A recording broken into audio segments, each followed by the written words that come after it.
আল্লাহ বলেন, হে নবী, গুনার মধ্যে যে সীমা লঙ্ঘন করে তার সঙ্গী হবে। মিশা কথা তো বলে, তো টানা বলে, ধোকা তো দিচ্ছে টানা।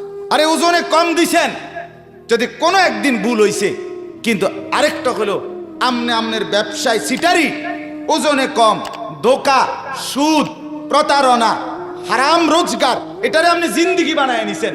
আপনার 30 বছরে এরকম, আপনার 20 বছরই এরকম, তো এটা কি গুনার উপরে সীমা লঙ্ঘন নয়?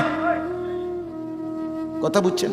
আজকে 20 বছর আপনার ঘরে রঙিন টেলিভিশন চলে, প্রত্যেক দিন আপনার বেডি, আপনার ছেলে মেয়েরা নর্তকীর নাচ, নাটক, সিনেমা দেখে। আপনি মাতেনও না, আপনি লড়েনও না, আপনি আসেনও না, আপনি কান্দেনও না, আপনার কোনো আফসুসও নাই, আপনার কলজার মধ্যে কোনো ব্যথাও নাই।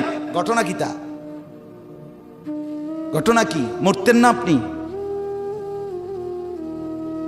কথা বলেন, এটা কি গুনার উপরে সীমা লঙ্ঘন নয়?